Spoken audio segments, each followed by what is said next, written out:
बुरा तब लगता है कि जब एक बेटा बड़ा होकर अपने पैरों पर खड़ा होता है, तब कहता है कि हमारे माँ बाप ने हमारे लिए कुछ नहीं किया। कलीमुद्दीन निघासन से आप लोगों का अपने एक नए वीडियो में शुरुआत करता हूँ। एक बेटा जब बड़ा होता है, तब जब कामयाब हो जाता है, अपने पैरों पर खड़ा हो जाता है, उसके बाद में वो कहता है कि हमने अपनी लाइफ में बहुत कुछ मेहनत की, बहुत सारा स्ट्रगल किया, और बताता है कि हमारे माँ बाप के पास कुछ नहीं था, उन्होंने हमारे लिए कुछ नहीं किया। बताएगा कि हमने आलू बेचा, प्याज बेचा, अदरक बेचा, मैंने ये किया, मैंने वो किया, तब जाके आज मैं इस मुकाम पे पहुंचा हूँ। मैंने पढ़ाई की, अपनी मेहनत से पढ़ाई की, मैंने अपने दम पर पढ़ाई की, एक्स्ट्रा एक्स्ट्रा बहुत सारी चीज़ें बताते रहता है। तब जाके आज मैं इतना बड़ा बन पाया, इतना सक्सेस हो पाया, इतना सक्सेसफुली मैं अपना कार्य बिजनेस कर रहा हूँ। मैं उन लोगों से एक बात कहना चाहूँगा कि आप एक बार उन माँ बाप के बारे में सोचिए जिन्होंने आपको इस काबिल बनाया। आप जब इस दुनिया में आए थे, आप तब कुछ नहीं कर जानते थे, ये तक नहीं जानते थे कि ये दुनिया कैसी है, और आप जहाँ पर आए हैं वो क्या है, दुनिया है, कहाँ हैं हम, ये तक नहीं जानते थे आप इस दुनिया में आए। सबसे पहले आपकी माँ को दिखाया गया कि आप इस दुनिया में आए हैं। आपके पिताजी ने देखा कि हाँ, मेरा बेटा इस दुनिया में आ गया। उसी समय, उस वक्त आपकी माँ और आपके पिताजी सोचने लगे कि हम अपने बेटे को इस काम में लाएंगे और इतना बड़ा आदमी बनाएंगे कि जो हमने किया है ये हमारे बेटे को ना करना पड़े।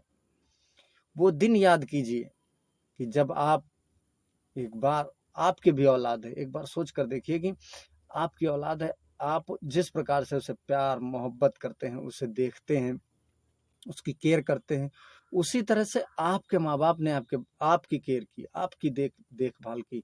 जिस तरह से आपकी वाइफ आपके बच्चे को लिटाती है, सुलाती है, अगर वो सुसु करे तो सुसु की जगह पे वो खुद लेट जाती है, उसको सू की जगह में लिटाती है।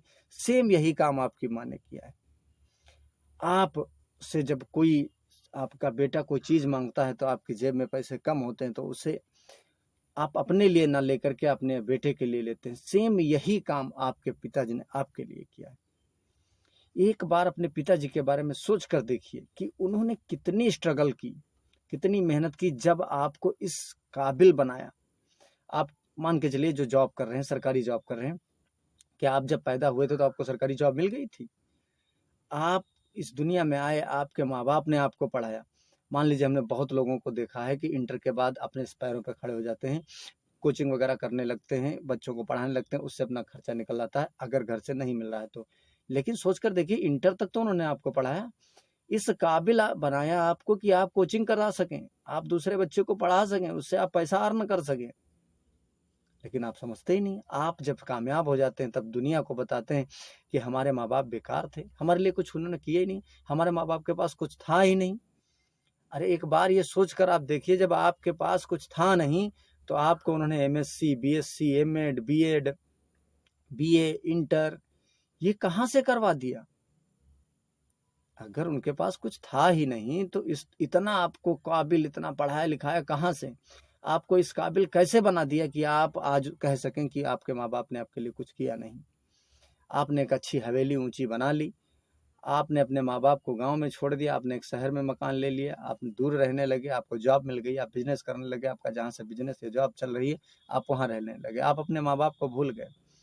आप जब गाँव जाते हैं तब भी जो यार दोस्त होते हैं उनसे मिलते हैं, आप अपने माँ बाप से मिलना पसंद नहीं करते। आपका बाप आपके पड़ोस से जा रहा, आप उसको देखना पसंद नहीं करते। ये कैसी सोच है आपकी? वो दिन याद कीजिए जब आप 5 साल से कम थे, जब इस दुनिया में आए, जब छोटे थे, जब आप कुछ नहीं जानते थे, अब आपके माँ बाप ने आपको बताया कि ये दुनिया है, ये गाड़ी है, ये मोटर है, ये चाचा हैं, ये पिताजी हैं आपके, ये बहन है, ये भाई है, सब आपके माँ बाप ने बताया।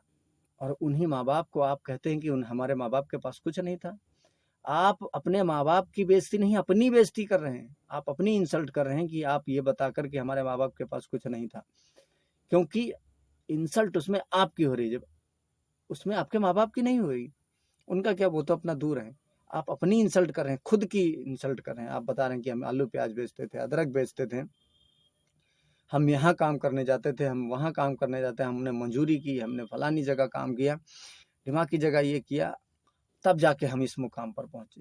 अरे भाई साहब, एक बार आप ये सोच कर देखिए कि आपके माँ बाप ने भी आपके लिए बहुत कुछ किया, तब आप इस मुकाम तक पहुंचे। ऐसा नहीं कि उनका कोई शेयर नहीं है आपकी लाइफ में। तो कुल मिलाकर मेरे कहने का मतलब ये है कि आप जितने भी बड़े मुकाम पर हों, जहां भी हों, आप अगर विदेश में भी रह रहे हों, तो अपने माँ बाप का ख्याल रखें। कुछ दिन पहले हमने एक न्यूज पढ़ी थी, एक दाम्पत्य थे, शायद लखनऊ का था, तो पति पत्नी बुजुर्ग हो चुके थे, उनके 2 बेटे थे, वो दोनों अमेरिका में जॉब करते थे। अचानक उनकी पत्नी की मृत्यु हो गई, तो उन्होंने अपने बेटे को फ़ोन किया, बेटों को, कि आइए अपनी माँ को मुखाग्नि दे दीजिए। तो उनमें से एक बेटा आया, तो पिताजी ने पूछा कि क्या बात बेटा, दूसरे वाला बड़े वाले भैया नहीं आए? तो उन्होंने कहा कि हम दोनों में सुलह हुआ है कि माँ एक्सपायर हुई है तो हम चले जाएंगे और पिताजी एक्सपायर हो जाएंगे तो वो आएंगे। बताइए हमारी कितनी, हम लोग कैसे, कितनी गिरी सोच है हमारी। जो माँ बाप ने अपनी पूरी लाइफ हम लोगों की खुशी में स्पेंड कर दी, पूरी लाइफ इसलिए लगा दी कि हमारे बच्चों का सुनहरा भविष्य हो जाए, अच्छी जो हमने किया वो हमारे बच्चों को ना करना पड़े, अच्छी लाइफ कटे, हम उनसे एक मुलाकात नहीं कर सकते, हम उनसे बात नहीं करना पसंद करते हैं। माँ उसकी बोलती बोलती, कहती कहती चली गई इस दुनिया से कि हमारे बेटे को बुला दो, हम आखिरी बार उससे देख लें, लेकिन बेटा नहीं आया। आया कब? उसके मरने के बाद। दूसरा बेटा ये सोच रहा है कि हमारा बाप कब मरेगा तब मैं जाऊं। अरे भाई साहब, ये सोचिए कि आपको आपके बाप ने इतना पढ़ाया लिखा कि आप विदेश में जॉब कर सकें, और आप वहां से सोच रहे हैं कि हमारा बाप कब मरे, जब हम इस दुनिया में, तब हम भारत टहलने जाएं या हम अपने बाप से मिलने जाएं मरने के बाद। जब वो मर जाएगा, वो क्या जानेगा कि आप उससे मिलने आए, जब आप उसकी लाइफ में नहीं।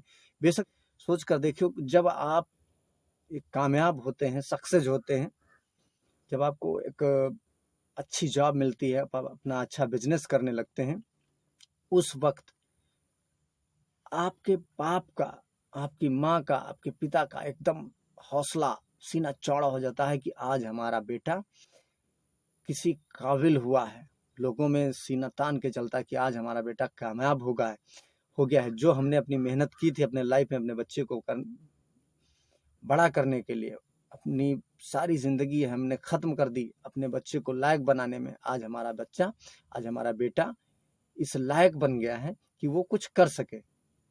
उस वक्त आपसे दूर रहते हैं।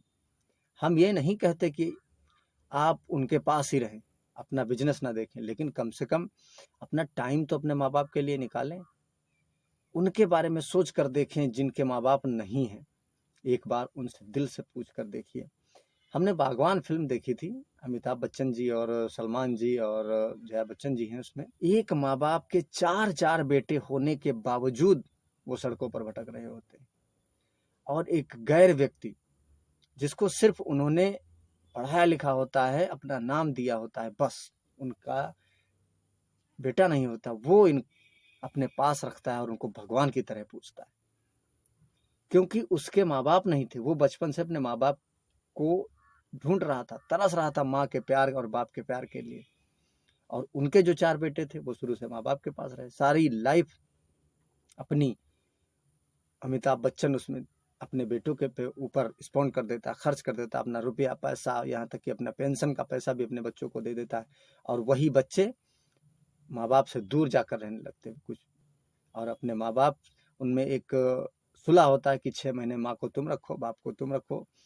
बताओ, जिस वक्त पति पत्नी की जरूरत होती है, वो चाहते हैं कि हमारी पत्नी हमारे पास हो, पति चाहता है कि हमारा, क्योंकि उस वक्त सबसे अच्छा जीवन साथी वही होता है जो पति पत्नी आपस में अपने एक पास रहें, पति का दुख पत्नी सुने और पत्नी का दुख पति सुने। वो सबसे सुनहरा मौसम समय होता है, क्योंकि उस समय उनको आराम करने का समय आता है, जब आप बड़े हो जाते हैं, कमाने लगते हैं, सिर्फ उनको क्या चाहिए होता है? सिर्फ 2 वक्त का खाना और साल में 2 जोड़ी कपड़े। और उन्हें क्या चाहिए होता है बताइए आप? और जब आप उनके पास थे तब आपको क्या चाहिए था? आपके पढ़ाई का खर्चा, आपके जेब का खर्चा, आपके जूते, चप्पल, ड्रेस, कपड़ा, फीस, दवाई, बहुत सारे खर्चे आपके हुआ करते थे। और आपके माँ बाप के खर्चे कितने? सिर्फ 2 वक्त का खाना और साल में 2 जोड़ी कपड़े और कभी कभार दवा। अगर विशेष ध्यान रखें, उनका दवा की जरूरत ही नहीं पड़ती।